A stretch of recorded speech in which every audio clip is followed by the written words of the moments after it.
I think I can clearly say now that I do not understand the Yu-Gi-Oh fan base. Why? Well, because our today's focus are fossils, a very, very late GX era archetype, because they remained anime exclusive for a very, very long time for a very good reason, and they have now been imported in the collection pack 2020 into the real game, not even all of them, mind you, and were used by this guy right here, Jim Crocodile Cook.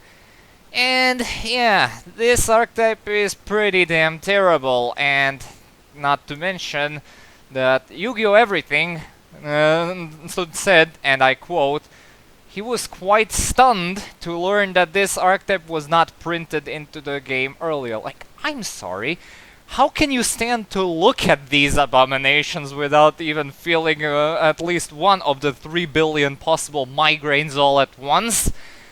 So yeah, it's really baffling because this archetype was decided upon by a special poll that the OCG, that Konami of Japan, held, where you could choose one of the many archetypes that were given out to you as a choice for which ones should be adapted into the real game, and for some imbecilic reason, fossils won the poll with the vote of 2.7% of people. I believe that's the correct number, voting for them. So yeah, it's really, really baffling, and not to mention that their gimmick is very, very stupid, and nobody even cares about it because we actually have an archetype that does exactly the same thing and is meta relevant. You know what I mean? Getting at? Yeah, invoked. Invoked got actually have the same gimmick and are meta relevant, and yeah, then they are some of the best tech choices in many decks because of how easily and proficiently they can use their gimmick to the fullest. Well, these things, yeah, they're not the shiniest jewel in the jar. So let's take a look at them, shall we? And oh boy, it's gonna be a massacre, I tell you. We start off with their fusion spell because it's their only, how should we say, guideline towards effect design, and that being Fossil Fusion. Fusion summon one Fossil Fusion monster from your extra deck by banishing fusion materials listed on it in either player's graveyard, and if you banish monsters from both graveyards, neither player can target the summoned monster with monster effects. If a face-up Fossil Fusion monster you control is destroyed by battle or card effect, while this card is in your graveyard, you can add this card from to your hand. You can only use this effect of Fossil Fusion once per turn. And there we go, an archetype based around the opponent's graveyard setup, and yeah, it's not pretty. Mind you, you can always use only your own monsters, but you do not get the targeting immunity, which this archetype is very, very susceptible to, and that is removal of any kind, especially targeting removal. And not to mention that this artwork looks straight up ugly and lazy. It's just a regular polymerization swirl with basically fossil bones of 2 dinosaurs swirling around. If you really wanted to make something good out of it, you could have at least tried to give us some fresh new artwork. Just take a look at Fright for Fusion or whichever fusions there are. Magicalized Fusion, Dragon's... Yeah, I know Magicalized Fusion and Dragon's Mirrors are very similar, but there actually are nice ideas going... They actually have nice ideas going for them, at least. And Metal Foes Fusion is also pretty dang nice. Neos Fusion... yeah, this is literally just a polymerization swirl with not two different artworks in it, so yeah.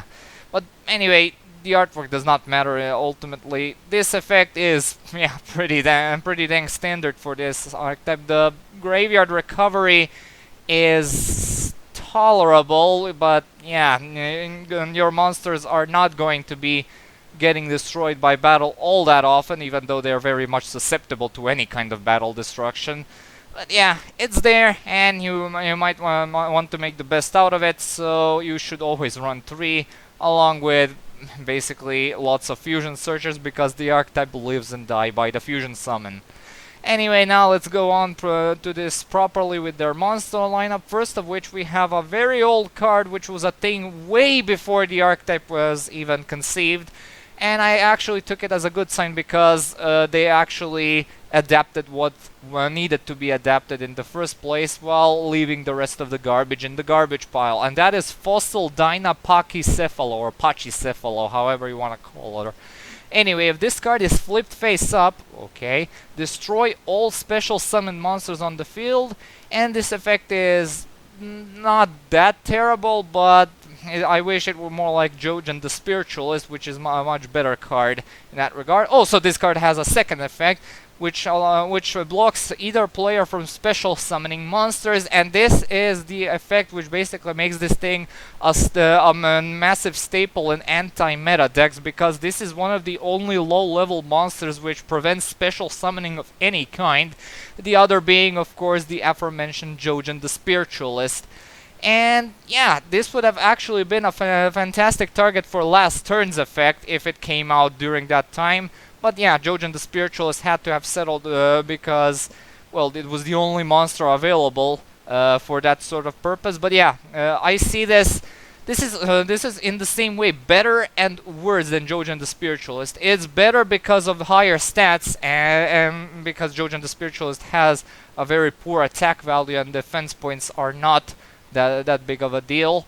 But yeah, this card has much better stats. However, it's lacking Jojen the Spiritualist's effect, where you can discard one random card from your hand in order to nuke all special summon monsters, and the second part of the effect is absolutely the same as Jojen the Spiritualist. Needless to say, you either run 0 or 3 of them, because if you're on 3, you're basically playing an anti-meta deck which focuses on preventing special summons, or you run none of these because, well, it kind of goes against the logic of the deck, meaning you want to special summon a lot of fusion monsters, even though that is arguably the worst thing to do with this archetype.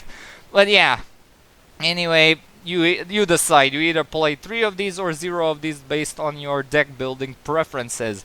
What you definitely run 0 of is Fossil Tusker, their next level 4, and it has 1800 attack and 0 defense. Yeah, this is a rock type archetype, I forgot to mention. And when this card destroys an opponent's monster by battle and sends it to the graveyard, inflict 400 damage to your opponent. Oh boy, yeah, it definitely smells like the GX era in here, doesn't it? Well, at least it's in line with the archetype, since the archetype is focused on summoning big beatsticks and destroying things by battle. But that aside, you absolutely do not run this. The only monster you should be running in the main deck is their last main deck monster, and that is Weathering Soldier. Yeah, the thing does not even have the fossil in its name. It has 2000 attack and 1200 defense, and if this card is sent to the graveyard by a card effect, or if this card is destroyed by battle, you can add a fossil fusion or one card that specifically lists that card in its text from your deck to your hand, except Weathering Soldier, and you can only use this effect once per turn, and once per turn during the end phase this card loses 600 attack. When I saw that this card was actually getting printed, I almost had a heart attack, because if you couldn't guess at this point, the only part of the effect of this card was the anime effect, that is, was the once per turn during the end phase this card loses 600 attack. And yeah, they basically had to slap all these effects onto it if they wanted to make people consider running it. But as for what it does for the archetype, yeah, it does its job. You basically run 3 of them because you have to, not because you'd want to. But yeah, the boosts it provides to the archetype's consistency are admirable, such as Fossil Fusion and all cards that list Fossil Fusion in its card name. So it basically is a 3-off staple, whether or not you want it or not. And this thing is not does not even have fossil in its name, meaning some other cards in the archetype cannot search it. Those are a bit too far off in between.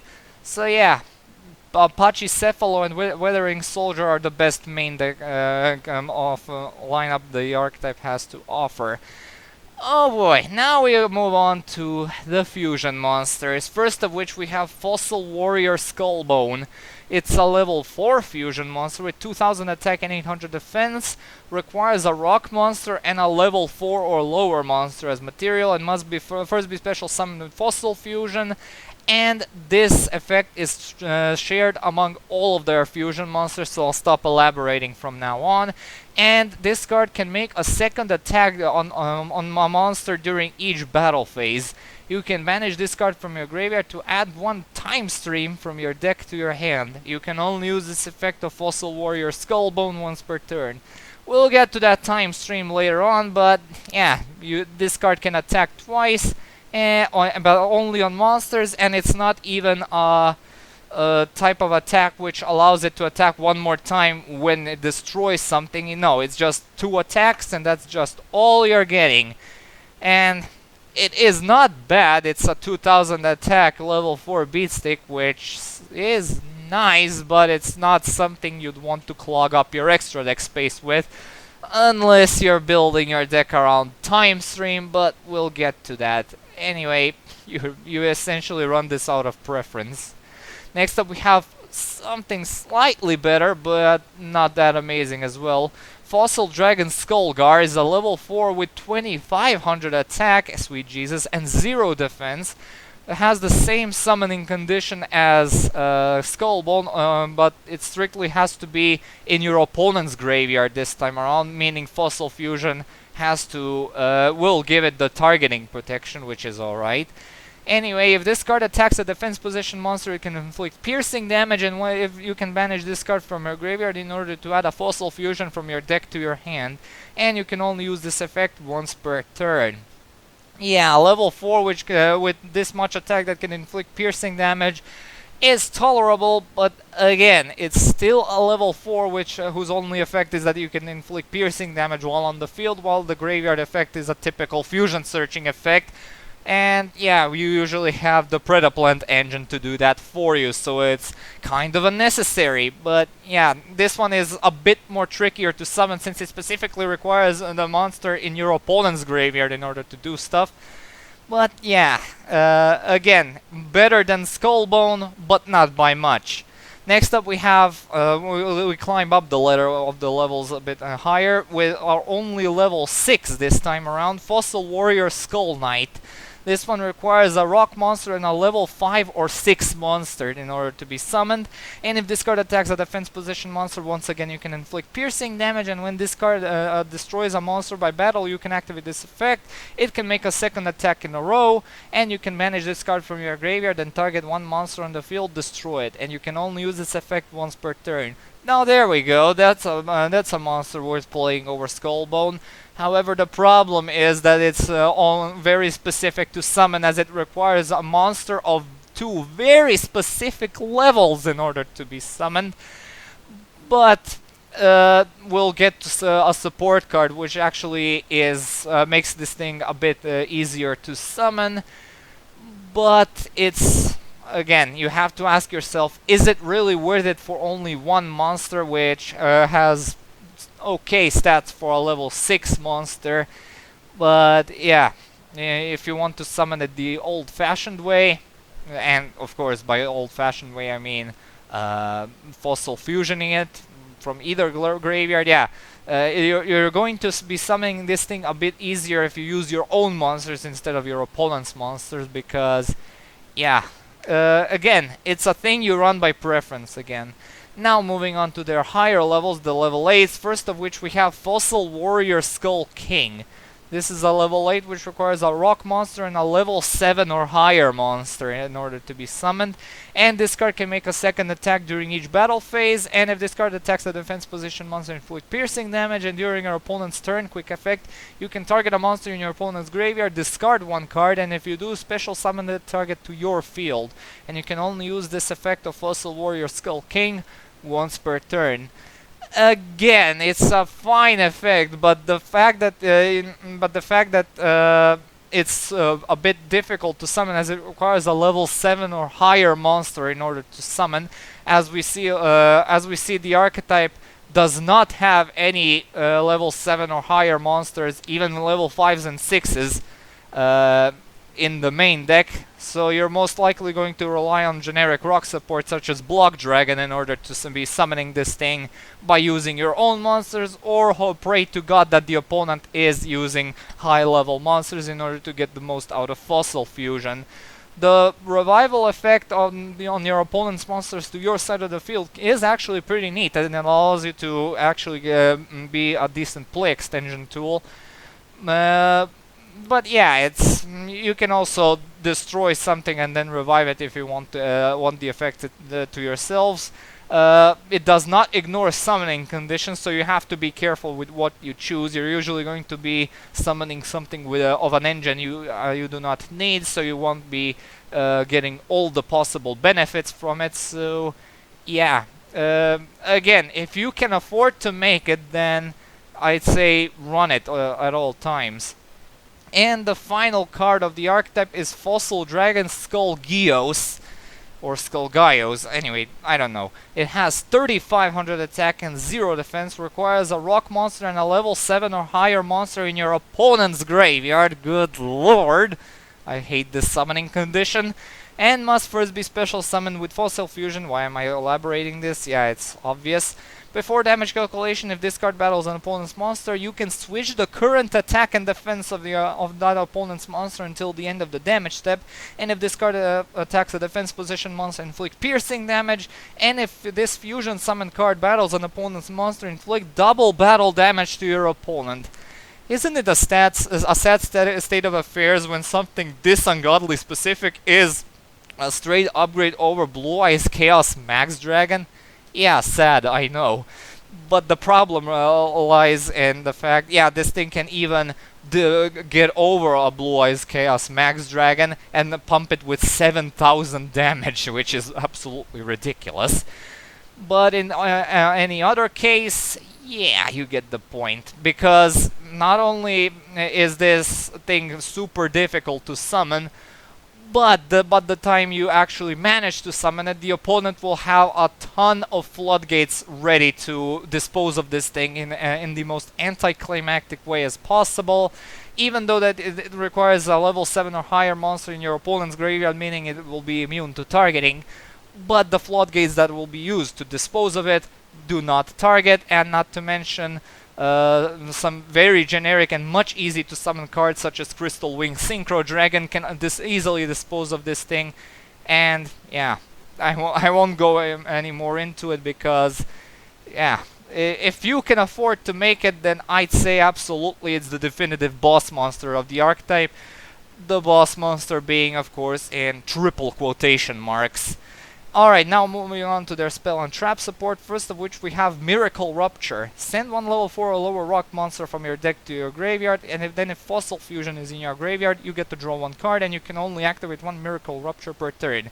Yeah, I can clearly see that Fossil Fusion is going to be the next Metal Foes Fusion in Summoner Monk builds, as it will allow you to send it to the graveyard, and in order for Summoner Monk to be summoning a level 4 monster from the deck, then you activate this in order to get a Foolish Burial for your rock monster and then get a plus.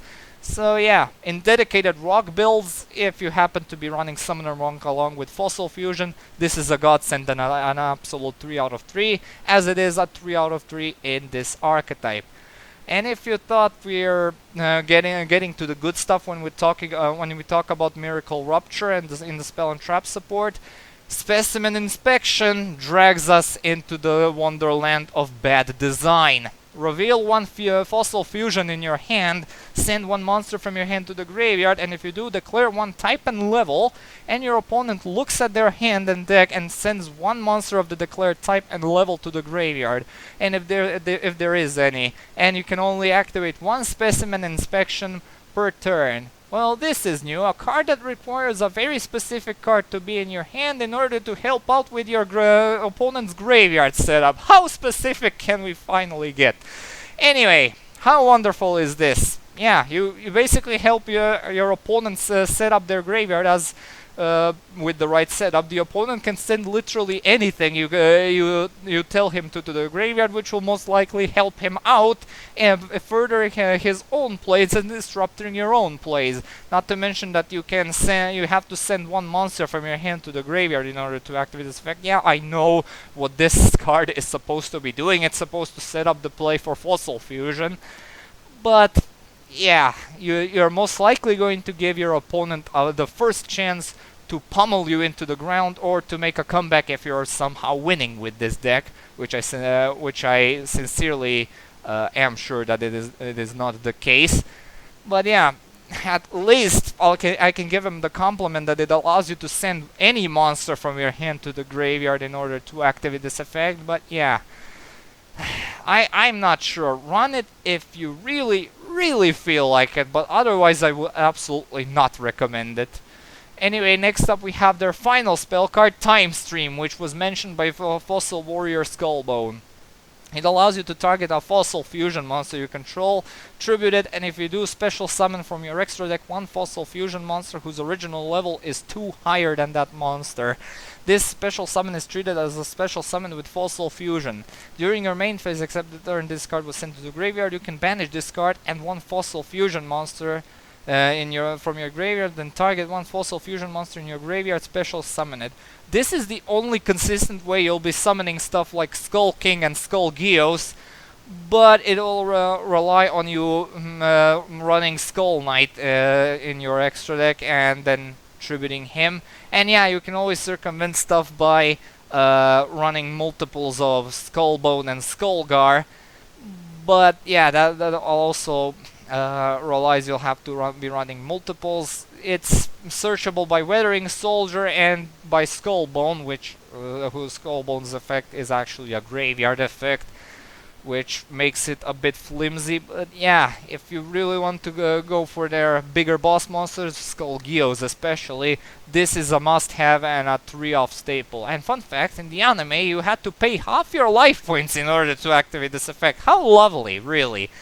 Anyway, next up we have their final card, which only falls into the archetype due to its OCG name, and that is the Continuous Trap Release from Stone.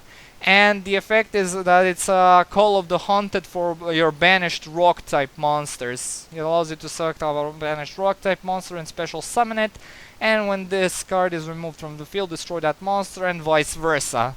Yeah, this card sees play in basically any rock deck that has even slight banish properties. Even Gem Knights used to run it on occasion back in the slightly older days before Brilliant Fusion came along and swooped the meta game to into the new era of generic deck splashing. But anyway, yeah, you'll be banishing rock monsters somewhat frequently, so I guess it's not that big of a deal if you choose to run some of these if you want to fetch them back. So yeah, run by preference. And now we finally made it to the grading scale. In terms of consistency, it purely relies on your opponent's graveyard in order for you to be making the best use out of the archetype's intended way of playing. And unless you're playing against a Lightsworn deck, for example, or any other deck which relies on heavy graveyard setup, although good luck even making a single play if you decide to bring these on a Lightsworn board and try to actually play a game. So yeah, it's completely and utterly terrible, and Specimen Inspection should speak for itself how terrible this consistency is.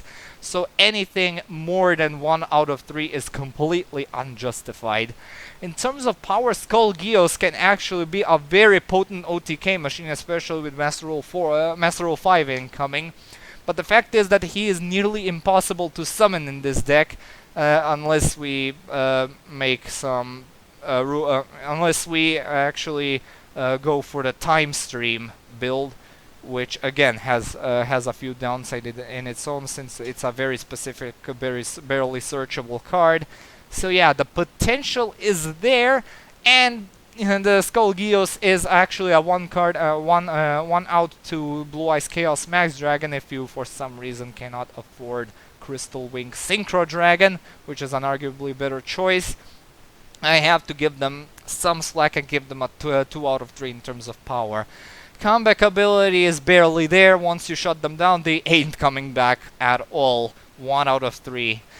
Protection exists in form of Fossil Fusions, effective if you manage to use your opponent's graveyard as a toolbox, which also happens very rarely in this deck. So that's an absolute 1 out of 3. And as for the versatility, Pachycephalo is a thing. Miracle Rupture is bound to have some uses here and there. Release from Stone saw some niche play in basically any deck, and in even Gem Knights, Magnet Warriors, maybe even Gorgonix here and there. So I'll cut them some slack and give them a 2 out of 3 in terms of versatility. And oh boy, I still cannot process how the hell this archetype even made it to the real game in the Collection Pack 2020. Its competition were Sun Avalons and drones of all things. Drones I wouldn't quite understand, yeah, and why they picked them, because they have some very apparent flaws in their design, but I can actually see drones become a very competent deck if they actually take a bit of time and fix a few holes and stitch them up in order to become a proper archetype. While Sun Avalon is could give Plant Synchros some boost. Yeah, I know what I said, because as I've seen in my Fortune Lady playing experience, Links and Synchros actually go somewhat very good and hand to hand together. So Plant Synchros are going to get some sort of boost from Sun Avalons, and their gameplay style is actually fairly fun and unique in their own way. So yeah, I would have actually loved to see Sun Avalon, and not to mention that Spectre, the one who used Sun Avalons, was arguably one of the best Yu-Gi-Oh characters of all time. How could they have skipped on an opportunity like this? I honestly do not understand. But out of all of these, I actually wanted to see Armatos Legio get imported. I really feel that, yeah, Armatos Legio is basically a Link era version of DDDs. I wanted to see some championship matches with like Armatos Legio versing DDDs. That would have been phenomenal and spectacular to see. Or maybe if we even get both Sun Avalon and Armatos Legio printed in the real game, there will be tons of players recreating the awesome Lightning and Spectre duel. That would be so awesome to see. But no, we got some more pack filler trash in form of fossils, and I'm very, very sad about it. So Konami, if you're watching, please make this up to some other players by importing some of their other better favorite archetypes, which of course will be Armatos Legio, Sun Avalon, even drones. Hey, you can even splash in Storm Riders. You can make something out of them at least. And they also have some niche uses here and there, even though they are a bit too back row focused in my opinion. But yeah, that's pretty much my opinion on fossils. And yeah, also as for me, I'd personally love to see some more Fortune Lady support. Maybe give them a fusion monster or an Xyz monster, even a few Link monsters wouldn't hurt. Because what you did with that one small support weight in Rising Rampage was truly phenomenal. It kickstarted a very old 5Ds archetype into new life. I would not even think was possible. Maybe they are, by judging by Fortune Lady Calling's design, maybe they are actually making them into a synchro spam archetype, but I wouldn't actually mind if they actually had a fusion or an Xyz or even a Link monster, because the archetype is clearly made with the 6 Samurai formula, where they can actually become a very competent extra deck vomit machine, and just by one small support wave. I'm actually gonna be really surprised if the next type of card the Fortune Ladies get is the equivalent of Gateway of the 6. Yeah, Imagine that already, with Fortune Lady Water existing at 3 copies. It's gonna be, whew, it's gonna be a heated duel championship when they become meta relevant with it. So yeah, I've been rambling for quite a bit now, but yeah, let's wrap this up, shall we? Anyway, thank you all so much for watching. Stay tuned for more videos, and updates. Comment, like, and subscribe. This was my final archetype analysis in a while, and I really hope that the next time we meet here in the archetype analysis, I actually have something good to talk about, not garbage like fossils. Anyway, see you all, and have a good day. Peace.